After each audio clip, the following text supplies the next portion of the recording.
Graça e paz, igreja. Amém. Abra sua Bíblia novamente em 1 Timóteo, do capítulo 6. Pode deixar ali em capítulo 6 mesmo. Eu vou estar fazendo a leitura do versículo 7 e 8, para que a gente possa orar e pedir a bênção do Senhor. Que a bênção do Senhor continue sobre nós. Que já recebemos a bênção do Senhor nessa manhã, amém? Amém? O que foi que trouxemos para o... Estou lendo acho que na nova linguagem de hoje. Eu acho que é essa, linguagem de hoje, né? Eu esqueci o nome da nova tradução na linguagem de hoje. O que foi que trouxemos para o mundo? Nada. E o que vamos levar do mundo? Nada. Portanto, se temos comidas e roupas, fiquemos contentes com isso. Senhor, nós te agradecemos pelo testemunho da Jéssica, ao iniciarmos esse culto, Senhor Deus. Te agradecemos pelo louvor das pequenas crianças que estão ali louvando de todo o seu coração. Te agradecemos agora, Senhor Deus, por todos esses louvores. O Senhor tem ministrado em nosso coração. E que agora, Senhor Deus, através da palavra que o Senhor quer iniciar esse mês, que possamos aprender, Senhor Deus, a resistir às tentações, a entender que somos tentados continuamente, mas que a gente possa nesse mês sair melhor, Senhor Deus. Obrigado, Senhor Deus, pelas vidas que prepararam esse material, que a gente possa, Senhor Deus, ser um som só, ser uma voz só, através do Espírito Santo. Me abençoe e abençoe essa sua igreja, no nome de Jesus Cristo, Pai. Nós pedimos e agradecemos. Amém. Novamente, cumprimento os irmãos com a paz do Senhor Jesus Cristo. Amém. Irmãos, mais um mês, mais um novo tema, né? Nós estamos trabalhando as jornadas e o tema escolhido para esse mês é a jornada na vitória contra as tentações. Esse mês tem quantos sábados? 5 sábados. Se julho foi longo, imagine só. Mas é bom porque nós vamos passar durante 5 fins de semana na casa do Senhor. E hoje nós vamos falar sobre as tentações financeiras e a falta de contentamento, né? Tudo isso baseado ali num materialismo, ter as coisas materiais. Sábado que vem serão as tentações do prazer acima de tudo, ou seja, o consumismo, né? Que é uma das grandes tentações que nós sofremos, ser consumistas hoje. No terceiro sábado será as tentações das mídias sociais. Quanto tempo nós passamos nas mídias, ou seja, como está a nossa mordomia do nosso tempo, né? Muitas vezes a gente diz, não tenho tempo para isso. Deus criou, eu já ouvi uma frase, Deus criou 24 horas. Se Ele criou 24 horas e você não tem tempo, significa que Deus errou então? Como que a gente está administrando o nosso tempo? E quarto sábado, santidade na sexualidade, vencendo pecados sexuais. Também sempre foi, os pecados sexuais sempre foram grandes tentações na vida do ser humano. E no quinto e último sábado, sexualidade e identidade, né? Vencendo a confusão sexual. É bem atual isso. Sempre nós vemos na Bíblia sobre essa questão sexual, o homem perdendo a sua direção sexual. E aí no último sábado, no quinto sábado, será falado sobre isso. Eu não vou falar muito mais sobre esses temas. Eu acho que cada mensagem vai trazer ali, porque só o que eu tenho para falar hoje, eu escrevi 10 páginas aqui, resumidas. Né? A hora que a Tati me mandou ali, eu falei, o difícil é conseguir deixar isso compacto, porque é bastante coisa. E hoje nós vamos falar sobre tentações financeiras e a falta de contentamento, que é bem aquilo que o nosso texto base traz, né? E o texto base vai trazer sobre os ricos, aqueles que querem ser ricos, e vai falar que o que nós precisamos é estar contente com aquilo que nós temos.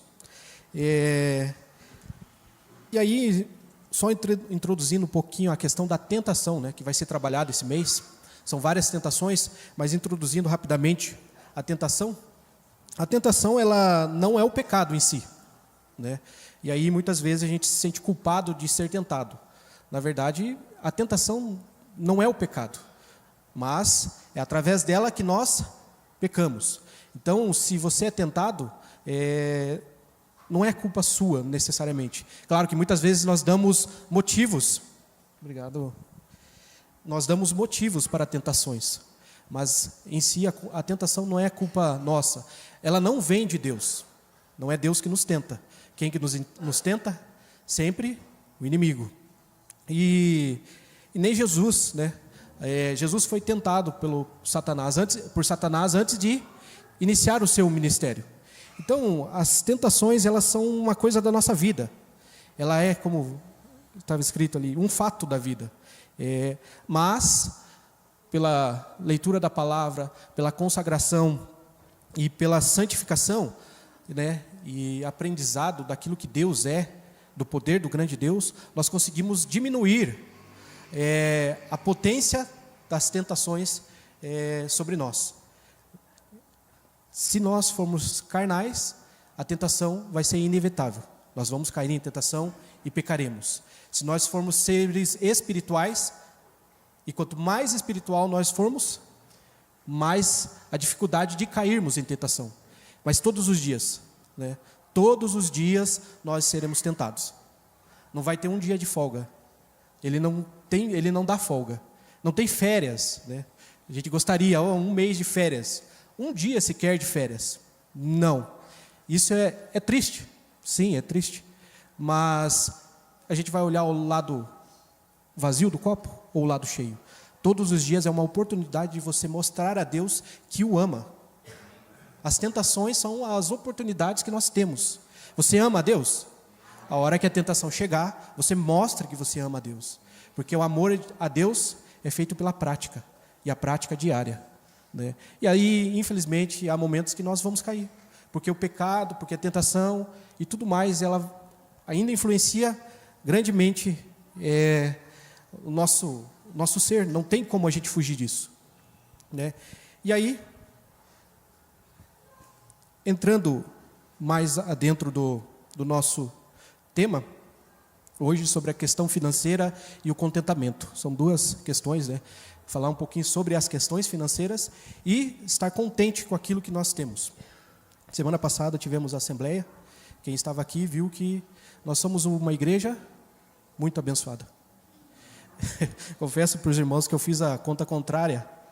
Se a igreja deu tanto de dízimo, quanto que ela faturou no ano? Hoje, trabalhando com contas e números e empreendedorismo, a gente acaba fazendo essas contas, né? Você lembra quanto que foi que a igreja entregou de dízimo? E quanto foi que ela faturou no ano?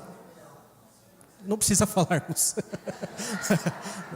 Não foi transmitido, mas é público, mas não precisamos falar disso agora, né? E aí, quanto que ela faturou para entregar 10% disso? Somos uma igreja rica. E aí, por que falar de dinheiro dentro da igreja? E aí a pergunta que me veio, na verdade, é por que não falar? Por que não falar de dinheiro dentro da igreja? Dentro do púlpito, né? Por que não falar? E aí vieram algumas questões, né? Normalmente é difícil de falar de dinheiro. Quem sabe quanto que o do lado ganha, fora o esposo e a esposa?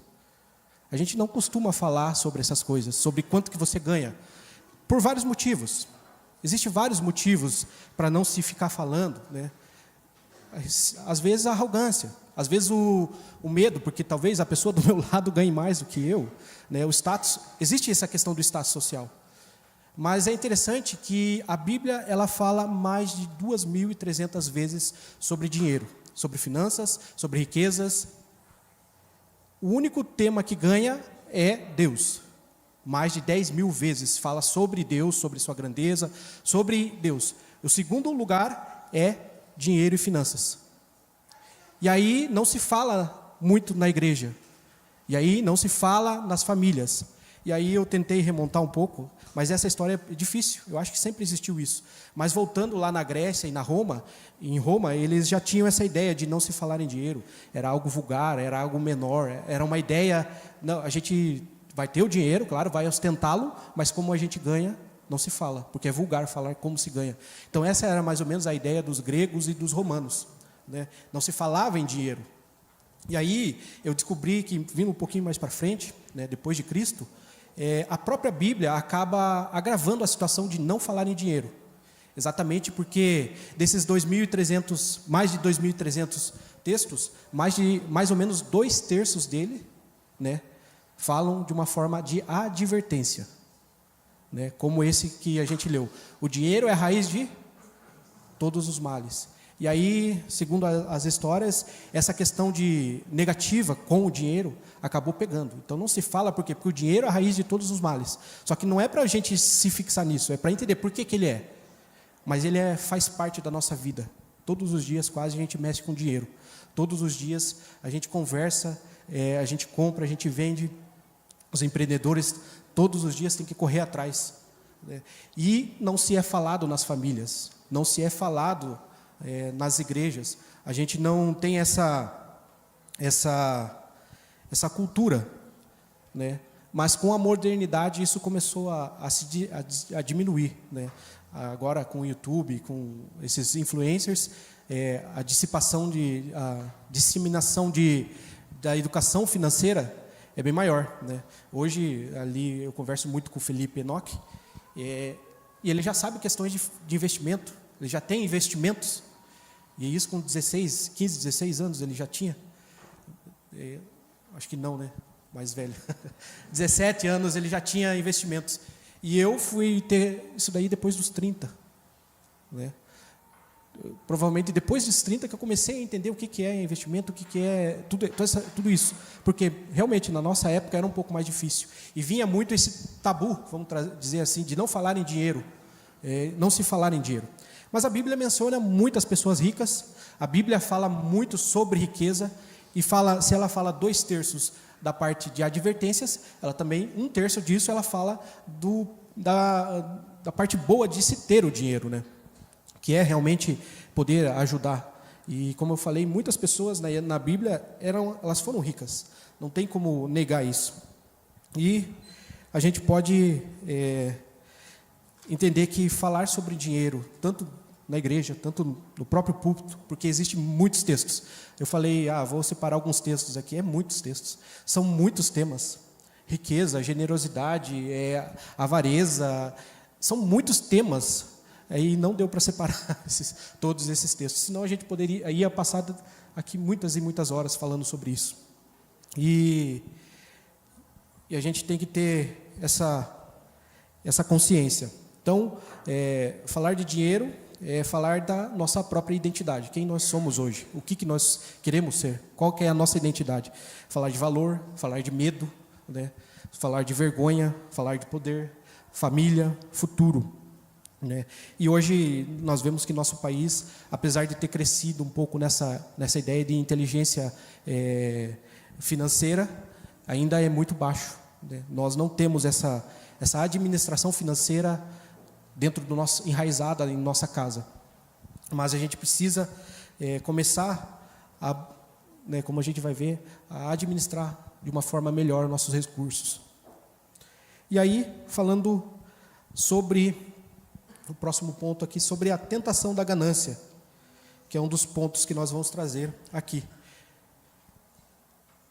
E também um dos motivos que não se fala muito em dinheiro, né? A própria Bíblia traz isso, e provavelmente foi isso que durante o tempo acabou trazendo, né? Os cristãos liam os textos que falavam sobre a ganância, falavam sobre dinheiro de uma forma negativa, e acabaram trazendo isso muito mais do que a forma positiva. A ganância, ela é uma isca para a tentação, né? Ganância é o amor ao dinheiro, o desejo excessivo e insaciável de bens materiais, riquezas, poder e vantagens. Nós temos uma cultura da ganância. Infelizmente, o mundo lá fora, Satanás, sabiamente, sabendo que essa questão financeira e o dinheiro é um ponto fraco do ser humano, ele, com certeza, das suas mais diversas formas, ele tenta fazer com que a gente tenha essa cultura da ganância. As pessoas, a gente vai trabalhar o consumismo, mas elas trazem muito essa ideia. O mundo lá fora traz muito essa ideia, né? Você tem que conseguir, né? Existe aquele ditado: você não pode voltar para casa recebendo um não. Você não pode. Você tem que conseguir tudo. Então existe uma cultura, e o marketing, né, Augusto, faz com que a gente olhe para as coisas e deseje essas coisas. E isso acaba atrapalhando, né? Para quem vende, é extremamente importante ter um produto atrativo. Essa é a parte boa. A gente tem que vender e as pessoas têm que se interessar. Só que o mundo faz isso de uma forma, né? E aí as pessoas eu preciso ter poder, eu preciso ter tudo que eu quero, né? Não posso voltar para minha casa perdendo. Nunca posso perder, você não pode perder. Essa é a cultura da nossa. E aí essa ganância, né? As pessoas que chegam a esse ponto de ter aquilo que ela deseja, ela tem uma falsa segurança, né? E aí a gente louvou a Deus agora, que Ele é tudo, né? Nós queremos ficar na presença dEle, nós não queremos sair, mesmo em meio ao vale, eu vou, né? E aí o dinheiro, ele te traz essa falsa segurança. Você acha que está seguro, porque, né, Jéssica, se eu precisar de um médico, eu tenho dinheiro, o plano vai pagar. Só que a hora que você chega lá, o plano não cobre tudo. Mas você paga e você tem o dinheiro para pagar um plano. Mas você precisa comprar alguma coisa, você vai lá e compra. Então o dinheiro, de certa forma, nessa busca gananciosa por tudo, as pessoas, elas acham que estão seguras. E é isso que a ganância nos traz. Ela nos traz uma falsa segurança. Nós não estamos seguros, né? A hora que a gente menos espera, a coisa mais fácil é gastar dinheiro. Na verdade, não é gastar dinheiro, a coisa mais fácil é o dinheiro sumir, né? É tão difícil você consegui-lo. Eu fico lá pensando, como fazer, o que eu faço, como que eu vou... Aí a hora que chega, entra na conta, eu vi o marceneiro, na segunda 40 mil, na terça 26 mil, na quarta R$6, na sexta 6 boletos atrasados. E a conta negativa e 6 boletos atrasados. E é incrível como é fácil, o dinheiro some, né? Isso é devido também ao nosso tempo. Sempre foi assim, mas o dinheiro, a questão da inflação, conforme mais pessoas consomem, tudo fica mais caro, o dinheiro vale menos. E é muito fácil. Então, aqueles que são gananciosos, eles tendem a achar que tem a segurança. Mas essa segurança, né? E aí existe estatísticas de pessoas que ficam milionárias, ganham na loteria, né? Ficam milionárias e você vai ver elas um ano depois. E aí pessoas que trabalharam, empreendedores, né? Trabalharam, ficaram milionárias. Se eles perderem tudo, a chance deles voltarem a se tornar milionários é quase 100%. Porque eles trabalharam e eles adquiriram conhecimento, e para eles fazerem a riqueza deles é fácil. Porque eles trabalharam e sabem como fazer a riqueza. Só que aquele que ganhou e não sabe administrar, ele perde tudo. Porque ele não trabalhou para aquilo ali. Ele simplesmente ganhou né? E a ganância traz essa falta de segurança, falsa segurança. E aí a gente parte um pouquinho para as questões modernas, irmãos. E aí algo que também atrapalha a questão de falar sobre finanças, falar sobre dinheiro. E há muito tempo era um tabu falar sobre dízimo dentro da igreja, né? Se falava o mínimo possível sobre dízimo, sobre ofertas. E hoje ainda, pessoas que não são crentes, a hora que elas chegam, aquela igreja fala sobre dízimo, aquela igreja fala sobre oferta. E por que é um tabu falar sobre dízimo e oferta hoje também? Igrejas que pregam a teologia da prosperidade. Igrejas lá fora não são igrejas, né? São a meretriz, né? Elas são a prostituta, que pregam a teologia da prosperidade acima de tudo. Essas igrejas, elas trazem um falso ensino, que é a vontade de Deus, que todos os seus filhos experimentem uma vida abundante. Quem dera, né, irmãos? Fosse a vontade de Deus que todos nós fôssemos ricos. Para nós seria maravilhoso, né? Mas Deus vai nos testando, como eu já falei. Cada adversidade, cada tentação é baseada naquilo que nós vivemos. Não existe uma tentação maior do que aquilo que nós aguentamos. E às vezes a minha tranquilidade é na vida financeira, mas a minha parte sexual está... Eu sou tentado e caio. Às vezes a minha tranquilidade é na vida sexual, mas a minha parte financeira está bagunçada, né? Então, a teologia da prosperidade traz esse ensino de que se você não tem, é porque você está sendo... Eu estou sendo bem radical, né? Existem teologias mais brandas, mas eu estou sendo radical. Mas a teologia da prosperidade, basicamente isso é que ela fala. Se você não tem, se você está sofrendo financeiramente, é por quê? Porque Deus não está te abençoando, você está em pecado. Isso atrapalha o trabalho da própria igreja, porque a igreja necessita de recursos. Graças a Deus, a igreja da Barreirinha ela está dando déficit. Porque superávit, déficit, superávit. Esse também é um dos, né, na minha pesquisa, essa falta de linguajar financeiro das pessoas. Eu falei, mas eu li por alto. Às vezes as pessoas se envergonham de não ter esse linguajar financeiro, por isso não fala sobre financeiro, né? Então isso é até bom para usar como testemunho agora. Esse superávit da igreja, né, ou seja, a igreja recebeu um valor de dízimo e no fim ela gastou muito menos. Que para qualquer, né, Tati, qualquer consultor financeiro é o básico. É o básico. A gente precisaria viver com mais ou menos 75% da nossa renda. Os outros 25% seria para investimento e para o futuro. Mas a gente vive com quanto que você vive hoje? Vive 2 salários e ganha 1?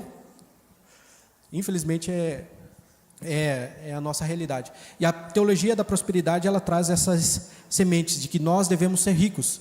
E sem a riqueza nós não temos a bênção de Deus. E pelo contrário, é no meio da prova, é quando você não tem dinheiro, é quando você, pelo menos para aqueles que são provados nessa área, né? Quantas vezes aqui, quantos irmãos falaram, eu não tinha nada, e de repente apareceu alguém me entregando um gás no mês. Eu não tinha nada, de repente apareceu uma cesta básica. Eu não tinha nada, não tinha previsão nenhuma de venda, né, Ney? De repente, naquele dia, né, Zé, entra uma venda e você paga o teu boleto que estava atrasado. Um dos 6 que estava atrasado. A bênção financeira não significa que Deus ama mais um e mais outro. Mas a teologia da prosperidade, ela traz isso. E isso, visto lá fora, né, por quem não é cristão, e também às vezes por muitos cristãos, acaba denegrindo a imagem da parte financeira. As pessoas não querem falar, né, porque há um desvio do evangelho. Mas quando a gente falar de dinheiro, de finanças, da forma que a Bíblia, a gente vai sair daqui sabendo administrar tudo. Existem todos os princípios para administração, para generosidade, para tudo. Como eu já falei, são inúmeros temas. Está tudo aqui. Quer ser um empreendedor de sucesso, Augusto? Procure esses textos. Eles vão ensinar muito mais do que qualquer mentoria empreendedora aí. Sabe por quê? Porque no fim, a mentoria, querendo ou não, o cara, de alguma forma, ele teve contato com o princípio bíblico. O empreendedor que corre atrás e tudo mais, e sabe técnicas de administração financeira, né, Tati? Tudo princípio bíblico. Tudo dá para bater com a Bíblia, porque a Bíblia já falou. 2.300 vezes, mais de 2.300 vezes. Então, a teologia da prosperidade, ela deturba isso. Ela traz uma visão incorreta e o desejo da ganância. Por quê? Porque lá você traz seu dízimo, você paga o seu dízimo. E aí você recebe quanto por cento em cima? Você recebe muito por cento em cima disso. Segundo, né, e é fácil, né, irmãos? A gente tem essa tentação de querer ganhar dinheiro fácil. Porque é difícil ganhar dinheiro. Trabalho, a única coisa que nos dá dinheiro é o trabalho. Não existe outra forma de ganhar dinheiro, né? E aí a gente precisa saber administrar das outras formas de ter uma renda. Mas o princípio é o trabalho. E aí qualquer forma fácil de ganhar dinheiro nos chama a atenção. E aí, com isso, eu pego um gancho para a nossa atualidade. Eu não queria falar muito sobre a teologia da prosperidade, porque ela já está aí há muito tempo, a gente já sabe. Mas ela é um mal que acaba nos atrapalhando de falar de finanças dentro da igreja e denegrindo a igreja perante o mundo. Mas a igreja que prega da forma corretamente, ela não precisa se preocupar com isso. Ela pregou a palavra, quem está lá no mundo vai entender que a mensagem dela é correta, mesmo que ele queira deturbar, né? Porque a testemunho verdadeiro não tem como a gente negar. E a teologia da prosperidade tenta fazer isso. E aí, passando para a nossa atualidade, existem tentações modernas. E uma das tentações modernas que foi colocada aqui para mim falar são os jogos e apostas. E aí existem alguns números bem alarmantes aqui dentro dessas estatísticas, né? Foi colocado ali para mim uma pesquisa do Datafolha de 2011, de novembro de 2011, feita em alguns estados, eu acho que em 130 estados do Brasil, mais de 1.900 pessoas entrevistadas, eu acho que se diziam evangélicas, e todas essas pessoas, 23% delas apostam todos os dias. 23% daqueles que foram entrevistados ali apostam todos os dias. 20% dos evangélicos já apostaram online. Aqueles que se diziam evangélicos, 20% daquilo, 1/5 dos evangélicos, apesar lá na matéria fala que 66% dos evangélicos diz que não é correto apostar. 66% diz que não é correto, mas dos entrevistados, 20% diz que já apostou. E 40% dos entrevistados tinham dívidas. 44% eles tinham dívidas e apostavam para quitar a dívida. É aquilo que eu falei, a gente quer ganhar o dinheiro fácil. E às vezes o trabalho, se a gente trabalhar, a gente vai conseguir o dinheiro. Deus vai abençoar o trabalho das nossas mãos. Vai abençoar. Mas a gente quer dinheiro fácil. E existe no mercado financeiro existe uma frase, não existe almoço grátis. Ninguém almoça grátis, você não come grátis, de forma grátis. Ah, mas eu recebi lá, né, o pão, eu recebi não sei o que, não foi grátis. Então, a única forma de ganhar dinheiro é realmente trabalhando. E as pessoas querem ir para apostas, às vezes para pagar a própria dívida. Tem dívida, aí coloca um dinheirinho ali. Não em vez de ele guardar para pagar a dívida, o que ele faz? Ele vai e aposta o dinheiro. É mais fácil, né? Se ele ganhar, ele já paga a dívida com um esforço bem menor. E aí, 34% dos endividados continuam apostando. Ela tem a dívida, apostou para pagar uma dívida, não conseguiu, eu acho, provavelmente. E depois ela continua apostando, porque uma hora ela vai ganhar. Essa é a ideia, né? E aí eu fiz uma breve pesquisa sobre isso, porque na minha cabeça não entra a aposta online. Sinceramente, eu não consigo confiar na aposta online. Existe uma lei hoje que fala sobre isso, mas assim, a lei é engraçada, porque no fim ela quer o tributo, porque é milhões, são mais de 30, para se abrir parece que você tem que ter 30 milhões para se abrir uma bet hoje. Você tem que ter, a empresa tem que ser de 30 milhões. Imagine o tributo, ali um imposto pago sobre esses 30 milhões. É muito dinheiro, né? Então, existem leis, mas infelizmente na minha cabeça, né, não entra a ideia de que o robozinho lá vai ser honesto. Não me entra, sinceramente, eu dou risada, irmãos, mas não entra na minha cabeça que o robô vai ser honesto. E aí existem leis, existe até jogo responsável. A lei enfatiza a importância de medidas do jogo responsável, com a criação de mecanismo de autoexclusão de jogadores, limite de apostas e depósitos e campanhas de conscientização sobre o risco do jogo, que é para as pessoas jogar como lazer. Se for como lazer, você pode jogar. É mais ou menos isso que a lei está pedindo ali. Não é para você jogar para apostar, não é para você ganhar renda, porque eu não falei aqui, mas existe uma porcentagem das pessoas que acham que é uma renda extra. E aí, eu já tinha escutado em outras citações que apostas, muitas pessoas acham que, se não me engano, ela é maior que a Bolsa de Valores do Brasil. O mercado de apostas é maior que a Bolsa de Valores do Brasil. E muitos acham que é um investimento. Eu falei que eles querem pagar dívida, mas muitos acham que aposta é investimento. E aí, para quem trabalha na área financeira, isso é um...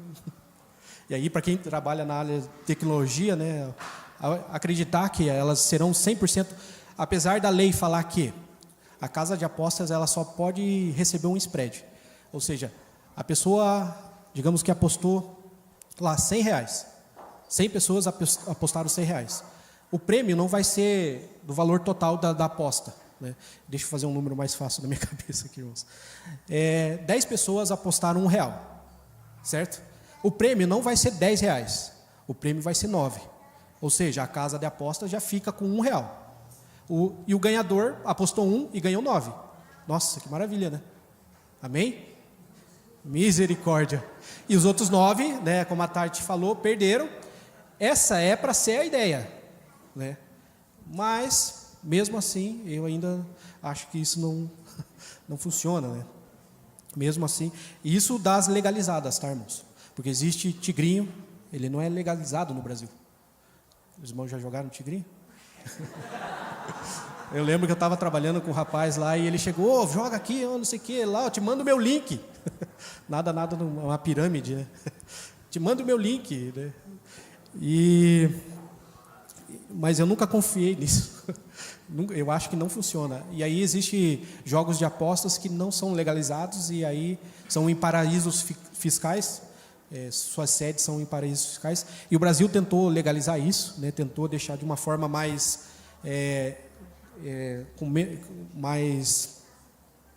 segura. Mas a pessoa sempre vai perder. Sempre vai perdendo, sempre vai perdendo, vai perdendo, vai perdendo.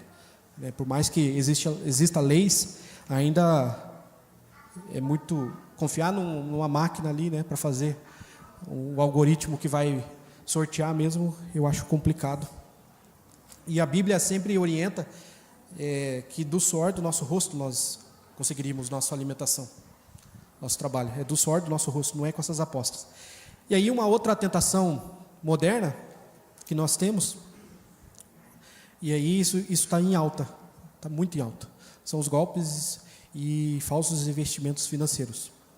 E aí golpes eu percebi que existe dois tipos, né? Existe daqueles baseados pela ganância, e aí existe aqueles que os golpistas fazem hoje, que é pedindo dinheiro para o filho, para o parente, para o irmão. Nessa semana retrasada, uma irmã lá o pai da irmã lá do Gramado caiu, mandou 2.000 para ela, só que não era ela. Então existem esses dois tipos, né? A pessoa fala que é uma emergência, que é um filho, que é um parente, que é um amigo, pedindo dinheiro e, né, as pessoas enviam. E existe aqueles que são sobre investimento, né? Aquilo que eu falei, aquela tentação de ganhar dinheiro fácil, de ganhar dinheiro rápido. Mas essa questão do golpe do falso parente, de receber ali para pagar uma conta, né? Esses tempos a Kathleen sempre recebe uns boletos lá para ela pagar, né? Graças a Deus a gente sempre confere, a gente recebe no e-mail também. Você precisa pagar isso aqui, porque senão vai ter uma ação judicial, e a gente se desespera, né? São golpes financeiros, mas hoje a gente está falando sobre a questão do investimento, né? São sobre golpes e falsos investimentos, e aí também são números bem alarmantes, né? Deixa eu só achar aqui os dados, mais de 1,8 bilhões, isso em 2020 e 2023, de golpe financeiro, 1,8 bilhão em golpe financeiro, as pessoas caíram em golpes, né? Então, ou seja, isso realmente dá muito dinheiro para o golpista. E aí eu fui tentar enumerar alguns golpes, mas são muitos golpes, são mais, porque o golpista ele tem que estar se renovando sempre, né? Eu ia usar uma palavra, mas deixe. Eles têm que estar empreendendo. É engraçado, mas é. E aí existem muitos golpes, desde pirâmides financeiras. Pirâmide financeira é um dos mais claros, né, que tem aí, é que eles prometem valores altos. A pessoa começa a ganhar ali 50% ao mês, ali, né? É inimaginável. Algum tempo atrás, né, no mercado de ações, ganhar 6% ao ano de dividendos era muito, principalmente no mercado americano, não falando tanto do Brasil, mas lá no mercado americano, todos os livros traziam que 6% ao ano em dividendos, é óbvio, não falando da valorização da ação. Mas dentro do mercado de capitais, que é onde tem mais risco, num ano, em dividendos, ali recebendo, sem trabalhar, realmente sem esforço, você ganharia 6%. Ou seja, você investiu R$100, você ganhou R$6. Você investiu 10 mil, você ganhou R$600. E isso é o mercado de ações e mercado de investimentos. Hoje, no Brasil, a gente pode pensar em 10%. Por causa da inflação, o juros está alto e tudo mais. A gente pode pensar em 10% ao ano, não ao mês, não ao dia. O banco cobra 10% ao dia. O banco cobra 6% ao dia. O banco cobra muito alto, né, os valores de juros. Mas para nós que estamos investindo em uma empresa, estamos investindo, colocando o nosso dinheiro numa fonte de investimento ali, não existe como a gente ganhar muito mais que isso ao mês, ao ano. 6%, 10% ali, quando bem administrado, mas com risco. Existe o risco do investimento financeiro. E aí as pessoas caem nesse golpe de questões financeiras, né? Trazendo 10% ao mês. Não existe como, irmãos. E aí as pirâmides são assim, elas começam, e aí quem vai entrando vai colocando dinheiro ali, certo? Então, normalmente é assim, você vai ter um link e vai disparar para pessoas. Quanto mais pessoas você conseguir para essa pirâmide, melhor, mais dinheiro vai entrar. Só que chega uma hora que o número fica inviável. É muitas pessoas que, para cada um tem que entrar 10. Imagine, aí entrou 2, tem que entrar 20. 3, 30, chega uma hora que não tem como. E aí é quando as pirâmides são descobertas, né? E aí existe um outro risco também, que provavelmente eu acho que foi o que aconteceu com uma empresa que teve algum tempo atrás, é a questão do day trade também, né? Eu entendo bem sobre isso, já fiz muito day trade, confesso para os irmãos, mas é um negócio muito difícil de se ganhar dinheiro. Ganha-se dinheiro? Ganha, mas é uma porcentagem mínima de pessoas que vão conseguir, porque tem que ter uma consciência, um estômago, é muito difícil. Tem que ter muito dinheiro e vai ganhar pouco dinheiro, não vai ser uma rentabilidade gigantesca. E aí, provavelmente, essa empresa ia fazendo e conseguia, só que chega uma hora que ela não tem mais de onde tirar, porque ela vai perdendo. E aí na hora que... Eu estou falando porque eu fiz. Day trade é assim, você vai fazendo, você ganha, beleza. Ganhou, beleza. Ganhou, beleza. Só que chega uma hora que você perde. E aí, quando você perde, as proporções são sempre inversas. Você nunca ganha mais do que você perde, você nunca perde mais do que você ganha. E na hora que você perde, opa, eu perdi. Ah, mas eu já ganhei tanto. Então você vai fazendo de volta, aí você perdeu. A primeira vez que você perde, desabala. Você abala. O teu chão cai. Beleza, mas você ainda está... Aí você perde a segunda. Você já perdeu tudo aquilo que você tinha ganhado. Ali destrói. Aí você continua até a conta zerar, né? E aí é um dos perigos. E provavelmente foi isso que aconteceu nessa dita corretora. Então, os golpes financeiros, eles são inúmeros. E investimentos é um dos que mais... Investimentos com retornos altos são um dos que mais afetam a nossa ganância. Como eu já falei sobre ganância, nós somos gananciosos. Existe só uma forma de ganhar dinheiro na vida, irmãos. Muito ainda. Se trabalhar pouco... Você vai ganhar pouco. Se você trabalhar muito, talvez você ganhe bastante. Talvez você ganhe bastante. Não significa que trabalhar muito você vai ganhar bastante.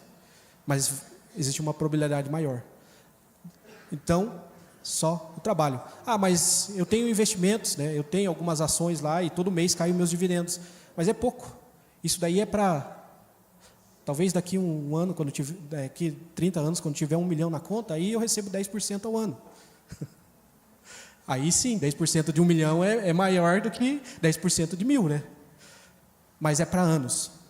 20, 30, talvez menos, 15, no máximo 15 anos. Talvez você tenha uma renda extra mensal ali, dependendo da quantidade que você vai aportando todo mês e da tua regularidade dos investimentos. E todo investimento vai ter um risco. Quanto maior o retorno, maior o risco. Quanto menor o retorno, menor o risco. Emprestar para o governo é um risco menor, mas o lucro também é menor. Você tem quase que 100% de chance de receber do governo. Porque se ele não tiver, ele vai imprimir dinheiro. Só por isso. Mas o dinheiro não vai valer. Mas você vai receber e vai receber pouco. Quanto maior o risco, você vai investir numa empresa, né? Essa empresa tem a possibilidade de quebrar. E você não receber nada. Então, quanto maior risco, maior retorno. Quanto menor risco, menor. Sempre maior retorno, maior risco. E aí a gente precisa sempre estar atento a esses sinais, né? Ofereceu muito retorno, a única forma realmente de ter um bom retorno é trabalhando.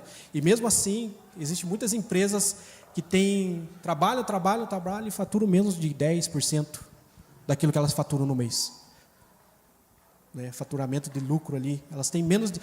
A hora que você vai fazer, a hora que você tem a empresa, você vai vendo ali, vai sumindo, né? Vai sumindo, ficou quanto de lucro? 8%.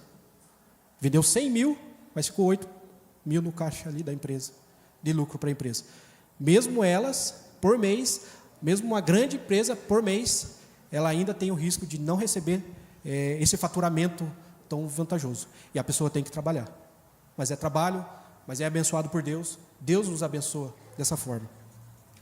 E aí, né, para ser rapidamente aqui, falando um pouquinho sobre... Semana que vem vai falar sobre o consumismo. E aí uma das consequências do consumismo é o endividamento. Pessoas, elas se atolam em dívidas para ter as coisas, né? E nós temos essa cultura, infelizmente. A gente vai lá, compra e financia o apartamento não é nosso, o apartamento é do banco. A gente fala, estou morando na minha casa, mas você vai pagar em 30 anos. Daqui a 30 anos esse apartamento será seu. Se você não pagar a prestação ali em alguns meses, se você não pagar o teu carro que você parcelou ali em 5 anos, se deixar de pagar algumas, o que vem? O banco faz? Vem para o banco e vai para um leilão. E aí alguém esperto vai lá e compra no leilão. Então, as pessoas acabam querendo ter as coisas, que é essa questão do consumismo, vai ser falado semana que vem. E aí, nesse querer ter, vai se comprando parceladinho. Às vezes é engraçado essa questão da parcela, né? Porque é 10 mil reais, mas eu vou parcelar em 20 vezes de 500. 10 mil eu não tenho, mas 500 reais no mês eu tenho. Aí beleza, você foi lá, comprou parcelado, né, em 20 vezes de 500. E aí, tem outra coisa aqui, custa tanto. Mas esse valor eu não tenho, é 5 mil, eu não tenho para 5 mil, mas 20 vezes de 250 tem. Aí já foi para 750 no mês. E aí vai, e teu salário vai indo, e a hora que você vê, tuas parcelas chegaram do teto. E aí o que você faz? Você para? Apareceu mais um negocinho, é R$1.000 só. Se eu parcelar em 20 vezes de 50, eu vou conseguir pagar. Só que o teu teto já foi. E aí você coloca. E aí, como eu já falei, a gente não tem o costume de organizar financeiramente os pormenores da nossa vida. A gente vai fazendo isso daí, e a hora que a gente vê, o limite do cartão está dando, né? A gente tem muito limite no cartão. Só que o limite do meu salário já foi. Do meu salário, não do cartão. Porque o cartão, o banco vai te dando limite. Então, existem pesquisas que falam que, em abril agora de 2025, 77% dos brasileiros estão endividados. Tem dívidas, e não são dívidas tão pequenas. E aí o banco, aqueles que compram dívidas, colocam juros altíssimos, né? Você não paga barato nesses juros. Então, a cultura do ter. E aí existe um texto de Provérbios, né? O rico domina sobre o pobre, e o que toma emprestado é servo do que empresta.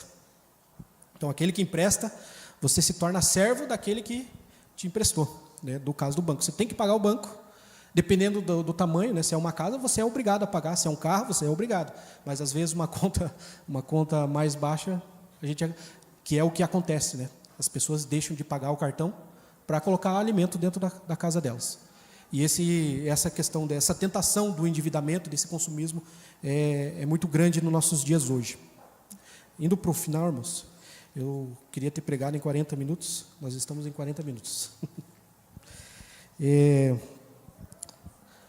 Deus é dono de tudo, irmãos. A gente precisa entender que o dono de tudo é Deus. Por mais que Satanás fale, está vendo, né, na tentação de Jesus, Satanás falou para Jesus o quê? Está vendo tudo isso aqui é meu. Se você me se ajoelhar, eu te dou. Ele é mentiroso. Todas as riquezas já eram de Jesus. toda a riqueza, tudo, toda a terra já era dele. Tudo é do Senhor. E aí, eu queria trazer, né, o ponto do plano de saúde da Jéssica. Olha que testemunho maravilhoso. Segundo a nossa expectativa, ela tinha um plano. Ufa, tem um plano. Aí o plano não cobre isso. Aí começa a dificuldade. Ah, não cobre isso.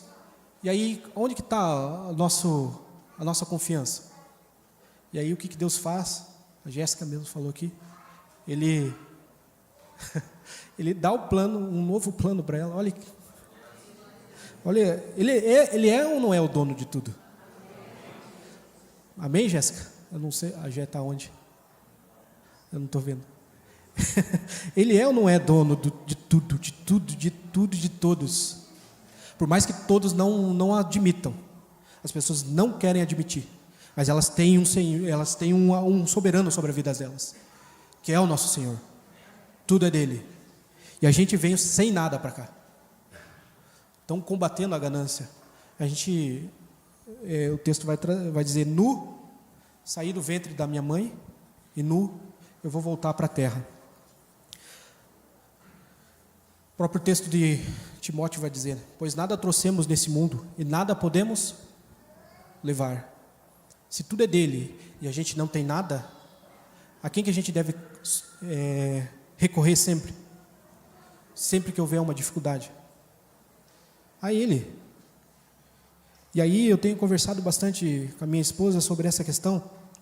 E o dia que eu percebi que Deus me ama, e eu percebi, Deus me ama, e aí Ele alimenta os passarinhos. Quanto mais vai me amar, você acha que vai... Eu falo para ela: amor, você acha que vai faltar alguma coisa para nós? Você acha? Ele é dono. Se Ele quiser, Ele manda um corvo me alimentar. Se Ele quiser, alguém vai bater na minha porta: ó, isso aqui. No momento de dificuldade. Mas muitas pessoas colocam suas fortalezas no dinheiro, naquilo que conquistam, naquilo que conquistaram. Mas o Deus é dono de tudo e a riqueza pertence a Ele. E a gente precisa ser grato, muito grato ao que Ele tem nos dado, as portas que Ele tem aberto para nós. Tudo que se nós não temos nada, e nós não vamos levar nada, se nós nascemos sem nada, e Ele é dono de tudo, quem que deu? Tudo que você tem é... Então você não entrega o dízimo, você não paga o dízimo, você devolve o dízimo, porque foi Ele que tirou o trabalho. E Ele só pediu para você administrar bem o teu 100%. E aí a gente pensa 100%, se eu ganho R$1.000, 100% é 1.000. Não, o meu 100% é 900. Os outros 10 já é dele. Eu não tenho que fazer contas com isso. A gente precisa, e aí um segundo ponto prático é saber administrar bem nossas finanças. Porque Deus tem abençoado, como eu falei no início aqui do culto. A nossa igreja, olhando para a igreja verdadeira. Eu não estou falando da meretriz, não estou falando da prostituta. Estou falando dentro da igreja verdadeira. Nós somos a igreja verdadeira? Aquela invisível. Assim como existem outras lá fora, que não somos nós aqui nesse momento. Somos a igreja, junto com essas outras. E dentro dessas outras, da igrejas que são verdadeiras, nós somos ricos. Somos ou não somos ricos? A gente pode olhar para aquelas igrejas lá do Apocalipse e ver que a gente está naquela... Nós somos ricos, nós temos muito. Claro que como eu falei, se olhar para a meretriz, para a igreja que não é a igreja, para aquela que se corrompeu, existem igrejas muito maiores, muito mais ricas que a nossa. Mas aonde que está vindo esse dinheiro deles? E por que tudo isso também? E aí a gente precisa ter uma boa mordomia, uma boa administração. Como eu já falei também no início, há muitos textos que falam sobre a boa administração do dinheiro dentro da Bíblia. Se nós somos irresponsáveis, ou se nós às vezes decidimos, né, acontece muitas vezes, das pessoas decidir: será que eu entrego o dízimo, né, Rodolfo? Lembra? O testemunho do Rodolfo me marcou muito. Será que eu entrego o dízimo, ou será que... Mas eu vou receber lá na frente, então daquele dinheiro lá eu vou entregar todo o dízimo, só que eu recebi agora. No meu caso, eu recebo muito picado. E aí os da tesouraria, às vezes eu mando muitas notas lá. Mas o certo é, recebi, eu entrego o dízimo. Não importa, mas não. A gente precisa ter uma boa administração do dízimo, das ofertas. Deus tem nos abençoado tanto. Só que a gente não administra bem as nossas finanças, e aí no fim não sobra dinheiro para entregar de oferta, para entregar na casa do Senhor. Oferta não é nem aquilo que é a nossa obrigação, mas é aquilo que sobrepuja e a gente pode trazer e depositar. Então a palavra do Senhor, ela nos traz isso. E aí, o que ela nos traz também? As responsabilidades. Nós vamos dar conta daquilo que nós recebemos. A parábola lá dos trabalhadores, lembra? Quem lembra da parábola dos trabalhadores? Um recebeu tanto, o outro recebeu tanto, e o outro recebeu tanto. Aí chega na hora que o Senhor volta, o que a parábola traz? Ela traz nada menos que a ideia de investimento, né? Um foi lá e colocou no banco e recebeu tanto de juros. E durante tanto tempo, a ideia de juros ela foi negligenciada, receber os juros. Mas a gente está recebendo juros da forma correta, da forma digna, da forma honesta. Não está sendo usura, cobrando mais do que necessário. E aí aquele servo volta com os juros daquilo que ele recebeu. E aí o que o Senhor fala? Servo bom e fiel. Aí vem o outro. Senhor, eu sei, não sei o quê, mas eu guardei, eu sei que o Senhor eu guardei. E aí o que o dono fala? Servo mau e injusto. Eu te dei, era para você ter pelo menos colocado no banco, para isso render um mínimo de juros. Você não fez isso. Aí o que ele manda? Tira desse que tem menos e dá para aquele que tem mais. E aí existe um ditado popular, para nós finalizarmos, irmãos. Existe um ditado popular que diz que... Existe uma música, na verdade, que o de cima sobe e o de baixo desce. E o rico cada vez fica mais rico e o pobre cada vez fica mais pobre. Existe uma diferença, né, entre a pobreza porque a pessoa não tem as condições e a pobreza daquele que administra mal. Realmente, aquele que administra mal, ele vai se tornar cada vez mais pobre. E a riqueza, existe um negócio dentro do mercado financeiro que se chama smart money. Ou seja, o dinheiro sempre está na mão daqueles que são mais espertos. Ou seja, aqueles que são menos espertos na questão financeira estão dando dinheiro para os mais ricos. E aí, isso daí, muito tempo a gente fica brabo com isso, né? Por que o rico, por que ele ganha mais? É porque ele trabalha, porque ele corre, às vezes, pela ganância, às vezes de forma incorreta. Muitas vezes assim. Mas se nós trabalharmos, a própria palavra já trazia esse princípio. Lembra que eu falei? Todos os princípios. É engraçado, esse princípio do rico ficar mais rico e o pobre ficar mais pobre, na questão financeira já é um texto bíblico. Olha a importância de se falar de finanças dentro da igreja. E aí a gente fica bravo porque o rico fica mais rico e o pobre fica mais pobre. Mas eu estou falando na questão de ganância e investimento. Se nós não soubermos e não tivermos uma boa mordomia dos nossos recursos, nós vamos sofrer mais do que aquilo que a gente poderia, talvez, sofrer menos. E vai ali, e todo mês fecha na tampa, e todo mês o Senhor abençoa, sendo que nós poderíamos, de alguma forma, estar abençoando outras pessoas, porque esse é um dos princípios de que Deus nos dá, o financeiro, é para abençoar o próximo. A igreja, para terminar, indo lá para Atos, o que acontece com a igreja no início? Todos vendiam tudo que tinham e distribuíam aos pobres. E ninguém falava que aquilo que tinha era seu. Texto muito duro, muito difícil. Até que ponto, a gente vai nisso? Até que ponto a gente... Mas não é essa a questão. A questão que eu quero trazer é generosidade. Se Deus nos deu, Ele vai nos cobrar porque não ajudamos o necessitado, porque não fizemos uma boa mordomia daquilo que Ele tem nos dado. E seria isso, irmãos. Algumas aplicações práticas para a gente observar, Orar por constante sabedoria. A gente precisa orar para que Deus nos dê sabedoria, e a sabedoria venha dEle. A gente precisa estudar os textos bíblicos que falam sobre isso. Vai ser muito rico para nós. E aí a gente precisa praticar a generosidade. Então, que a gente possa ter essa consciência. A Bíblia fala muito sobre dinheiro, e nós vamos responder por cada centavo que caiu na nossa conta, e nós não fomos generosos com aqueles que não tinham. Amém?